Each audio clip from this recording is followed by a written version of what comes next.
தேவனுடைய நாமம் மகிமைப்படுவதாக.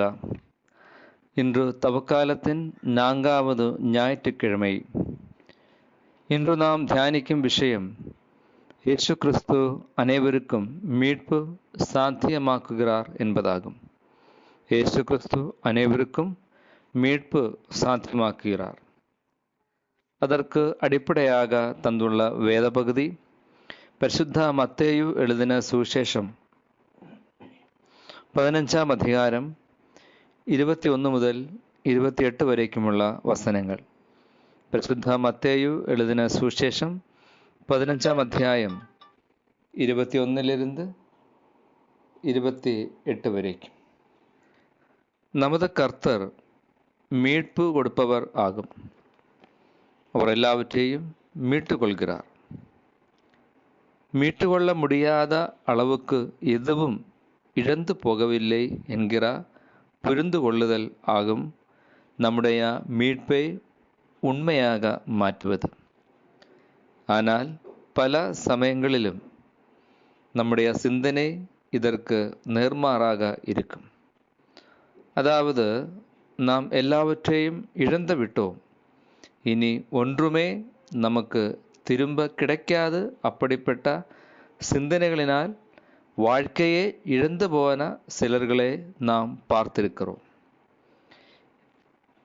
இப்படிப்பட்ட சிந்தனைகளில் இருப்பவர்களுக்கு அனைவரையும் மீட்டுக்கொள்ளும் இயேசு கிறிஸ்து ஒரு பெரிய நம்பிக்கையாக மாறுகிறார்.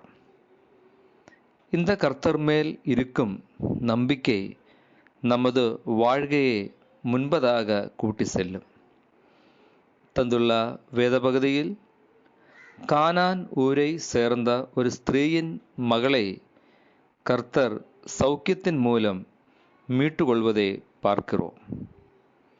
எந்த இடங்களில் எல்லாம் இந்த மீட்பு தேவையாக இருக்கிறது என்று இந்த வேத பகுதியிலிருந்து நமக்கு சிந்தனை செய்வோம். 1. ஒரு நபரின் தனிப்பட்ட வாழ்க்கையில் மீட்பு சாத்தியமாக வேண்டும். ஒரு நபரின் தனிப்பட்ட வாழ்க்கையில் மீட்பு சாத்தியமாக வேண்டும். கர்த்தராகிய இயேசு கிறிஸ்து நம்முடைய வாழ்க்கையில் மீட்பு கொடுப்பவராகும். நமது தனிப்பட்ட வாழ்க்கையில் நம்மை மீட்டு கொள்பவர் கர்த்தராகிய இயேசு கிறிஸ்து என்கிற நம்பிக்கை இருக்க வேண்டும். இந்த நம்பிக்கையின் மேல் வாழும்போதாகும் இயேசு கிறிஸ்துவில் இருந்து கிடைக்கிற மீட்பு நமது வாழ்க்கையில் அனுபவிக்க முடியும். கானானிய ஸ்திரீ இயேசுவை 3 தடவை ஆண்டவரே என்று அழைக்கிறார். அந்த அழைப்பு இயேசுவுக்கு அவள் தன்னுடைய வாழ்க்கையில் கொடுத்திருக்கும் முக்கியத்துவத்தை எடுத்து காட்டுகிறது. அவள் இயேசுவிடம் மிகவும் ஆதரவு காண்பித்தாள். பிரியமானவர்களே, நமது வாழ்க்கையில் நாம் கர்த்தருக்கு தகுந்த இடத்தை கொடுத்திருக்கிறோமா? கர்த்தருக்கு நமது வாழ்க்கையில் இருக்கும் இடத்தை அனுபவித்து புரிந்து கொள்கிறோமா? இந்த தவக்காலத்தில் நமக்கு மறுபடியும் கர்த்தரே நமது வாழ்க்கையில் மீட்பாளராக சேர்த்து வைப்போம். 2. குடும்ப வாழ்க்கையில் மீட்பு சாத்தியமாக வேண்டும். குடும்ப வாழ்க்கையில் மீட்பு சாத்தியமாக வேண்டும்.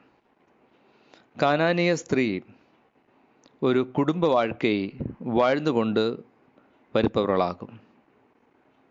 தன்னுடைய மகளை இழந்து போகக்கூடிய சூழ்நிலையில் அவள் வந்திருக்கிறார்.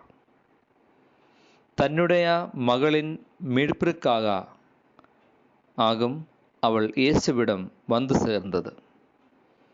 அவளுடைய மகள் பிசாசினால் கொடிய வேதனைப்பட்டு சுயநினைவை இழந்து போயினார்கள். அதனால் அந்த வீட்டில் இருந்த நிம்மதியும் மகிழ்ச்சியும் தொலைந்து விட்டது. அதை திரும்ப கொண்டு வருவதற்காக ஆகும் அவள் இயேசுவே நாடி வந்தது.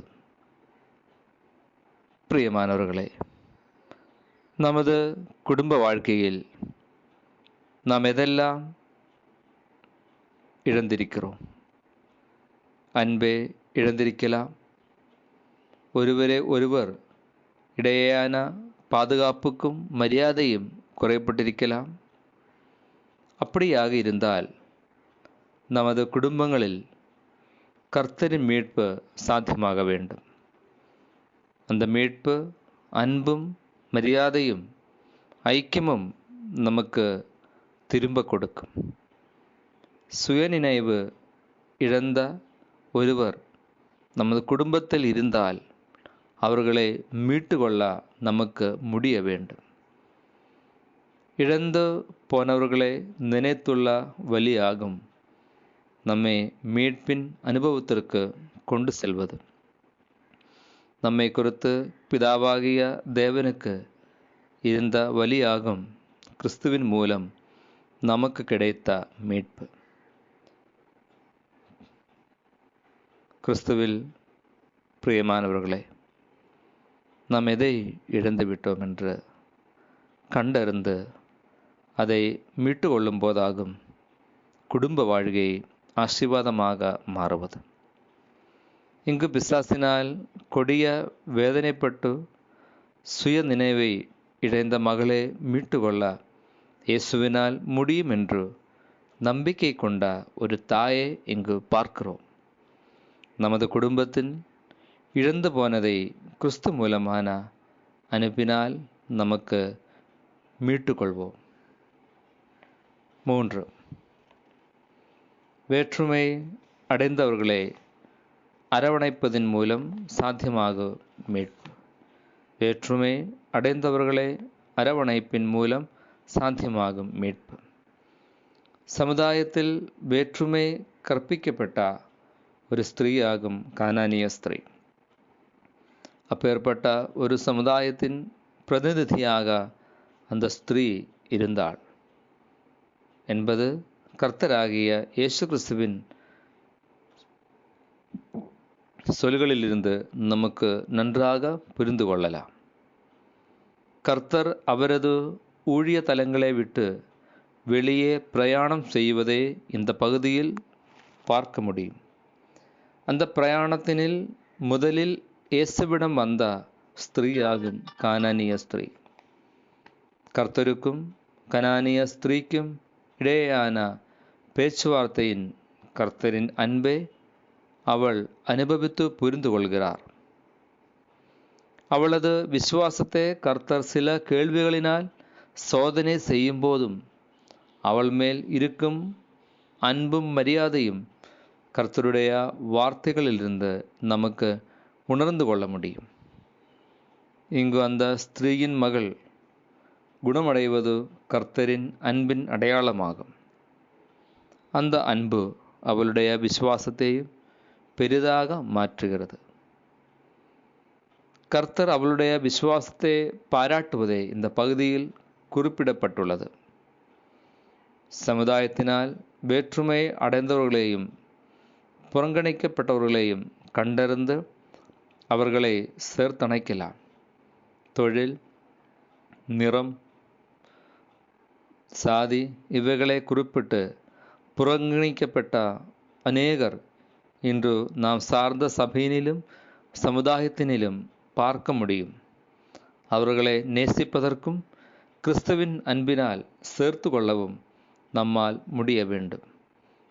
பவுல் சொல்வது போல பாவ மன்னிப்பாகிய மீட்பு இவருக்குள் நமக்கு உண்டாயிருக்கிறது. பாவ மன்னிப்புக்காகிய மீட்பு இவருக்குள் நமக்கு உண்டாயிருக்கிறது. ஜெபிப்போம். எங்களுக்கு மீட்பு தரும் தேவனே, உமது அன்பினால் பிறரை மீட்டுக்கொள்ள எங்களையும் தகுதியுள்ளவர்களாக மாற்றும். ஆமென்.